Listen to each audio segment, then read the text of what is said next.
Hello everyone, welcome to my channel. Today we're going to walk through one of the scenario on the BTO platform. If you don't know what BTO is, basically it's a platform where you can practice your blue team skills, and it's similar to the Hack the Box. And so let's get started. First, let's go into the investigations, and the scenario we are going to walk through today is Pretium. First, let's read the scenario very quick. So, the security center, the SOC at the defense superior are monitoring a customer's email gateway and the network traffic. One of the SOC team identifies some anomalous traffic from Josh Morris' workstation, who works as a junior financial controller. When contact Josh mentioned he received an email from an internal colleague, asked him to download an invoice via a hyperlink and review it. After reviewing the email, the SOC team immediately pulled the email and confirmed it included a link to a malicious executable file. So from this scenario, we know that it is malicious executable in the hyperlink in the email, and it's from the internal colleague. And the potential tool we're going to use is Wireshark, T-Shark, NetWitness, and CyberChief. One thing good about the BTLO is that it always gives you the potential tools that you might use, because some people might solve this same scenario in the other ways, and but it's always nice to have the tool over here. You know what to use. Since I have already started the scenario, so let's get started. So now we're on the Pretium, the desktop, and we can go into the investigation folder on the desktop. And we are going to open the Wireshark.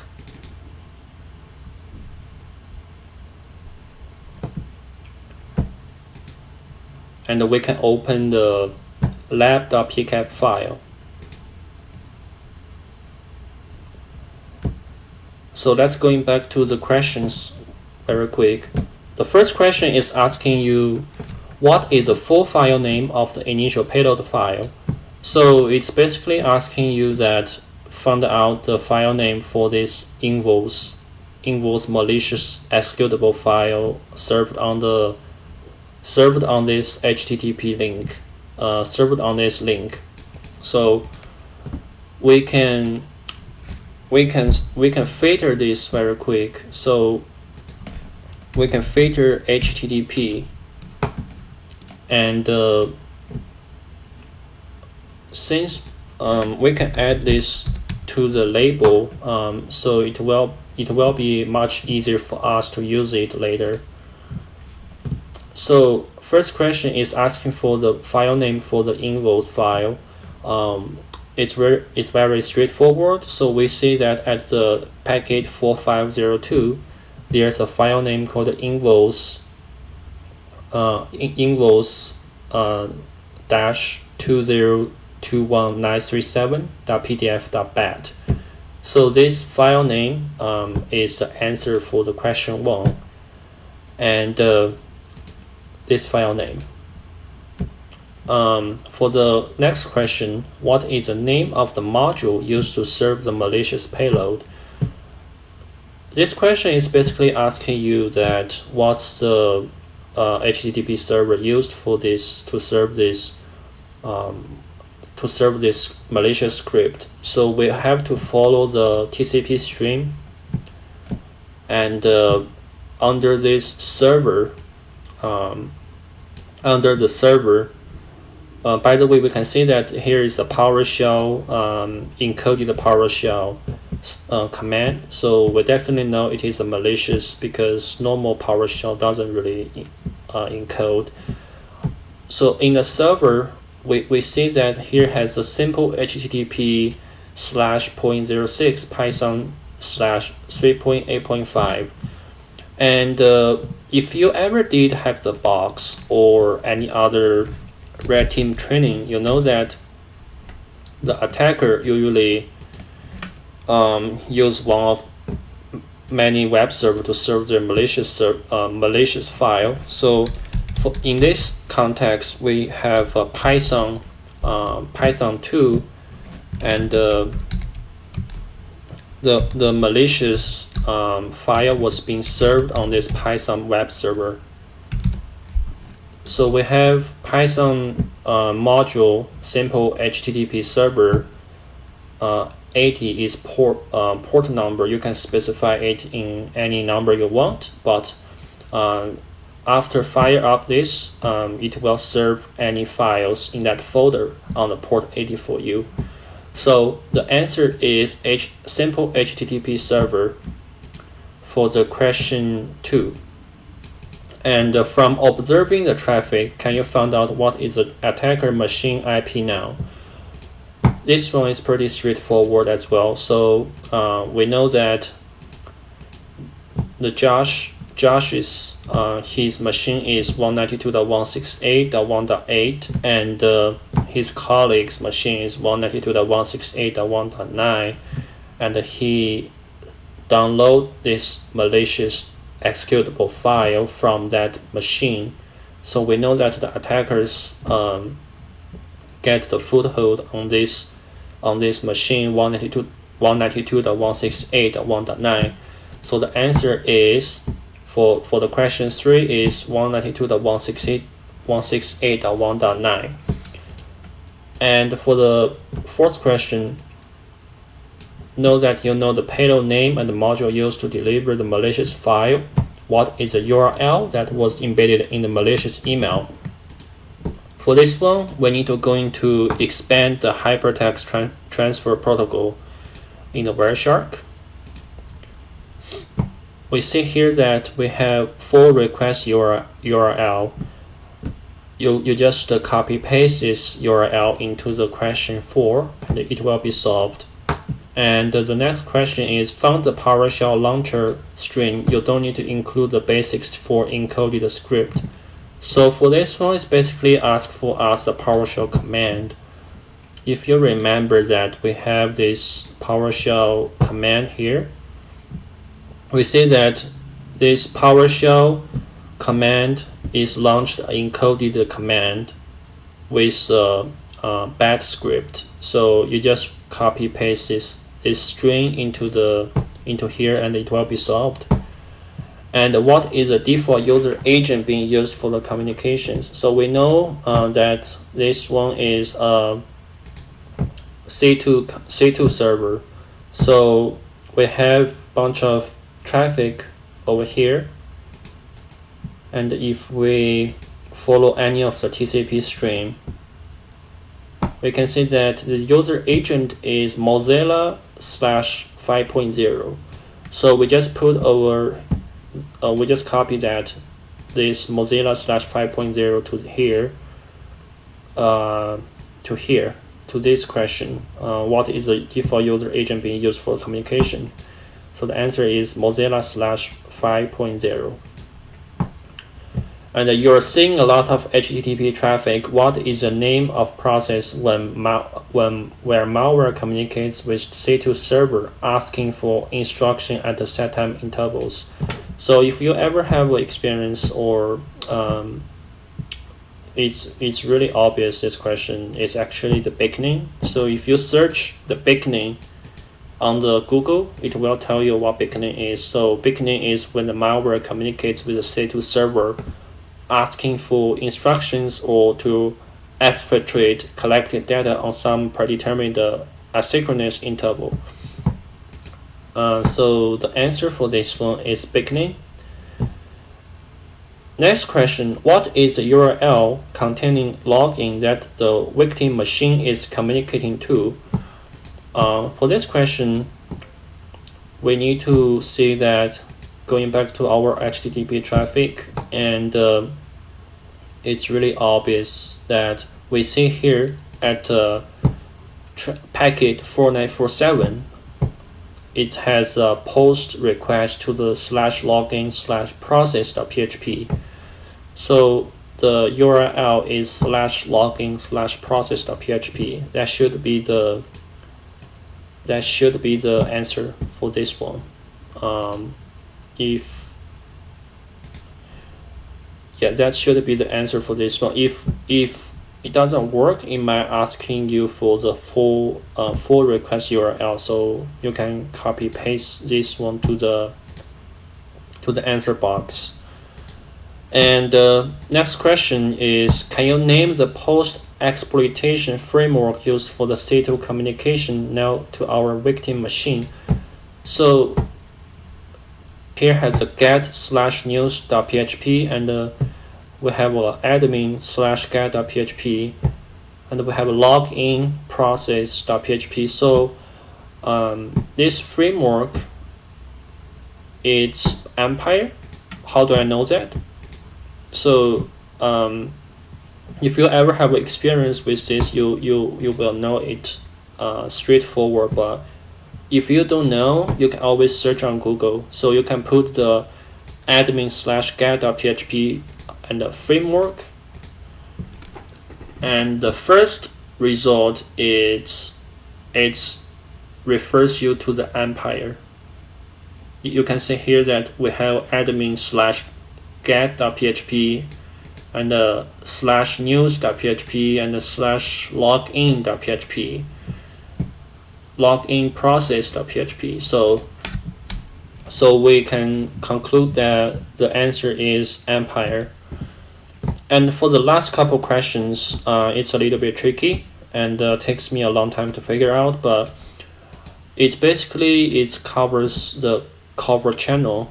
If you don't know what cover channel is, we have a link for the reading material. Sometimes BTLO will give you a specific reading material related to that scenario, so it will help you to solve these questions. So we can go into the link, and we see that it's about packet tricks with XSD, but we don't actually need to use XSD,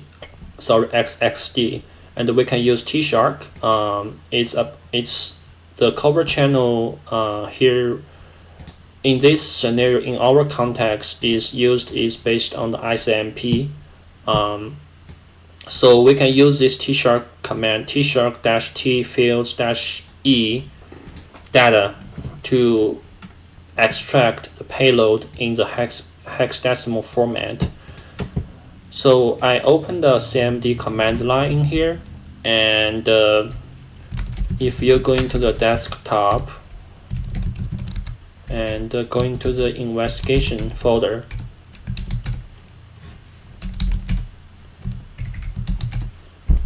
we have a T-Shark over here, the reference file over here, and we can use this file to extract our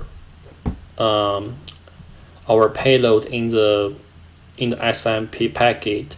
So we need to read the pcap file first.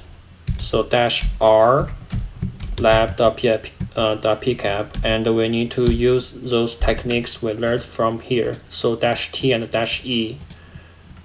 So -t fields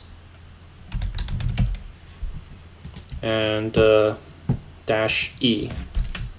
It's a capital T.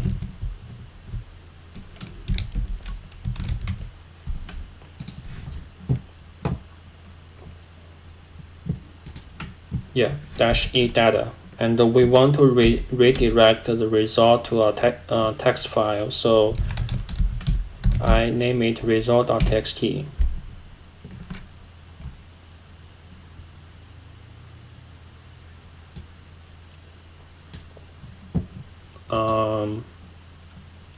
T-Shark-T fields -e data.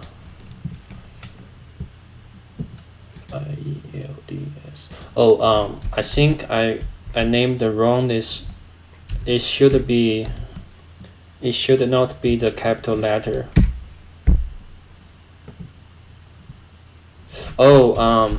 Sorry guys. So here the read, it should be the absolute pass. So I need to use this full pass to the T-Shark.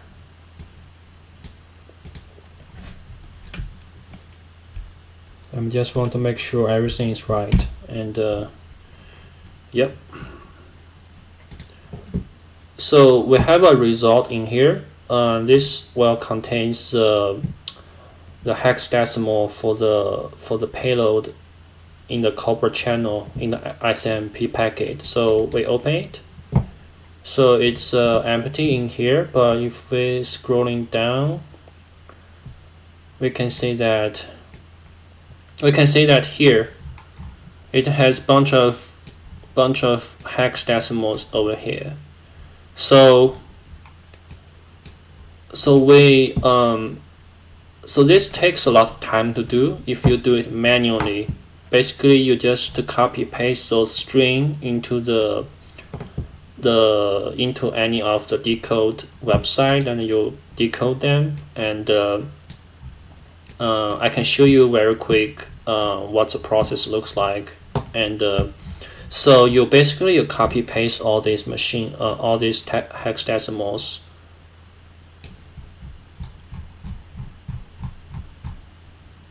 So it's there's a space in between of them. So you want to copy paste the first portion of it. I'm just gonna show you guys the first portion of it, and the rest of the two portion I'm gonna to just show you guys once I finish it. So we have all this hexadecimal over here, and we can go into the cybersheaf. Yes. Cybersheaf. The first link. It's basically we're trying to decode this hexadecimal to whatever it is. So we want to see it, to decode it to the ASCII. So from the hex, right? Sorry, my dark reader doesn't do the trick. So we found here that we have a base 64, but if we copy this to here and we use the base 64, it doesn't do anything, right? But it's because if we see here that we have each letter, we have a repeated letter after each letter. So here's what I mentioned earlier, that you can do this if you know how to scripting, or you can do this like me to manually do it. So we can just delete each letter, each extra letter or extra number over there, and it will become valued base 64. So let's do this very quick.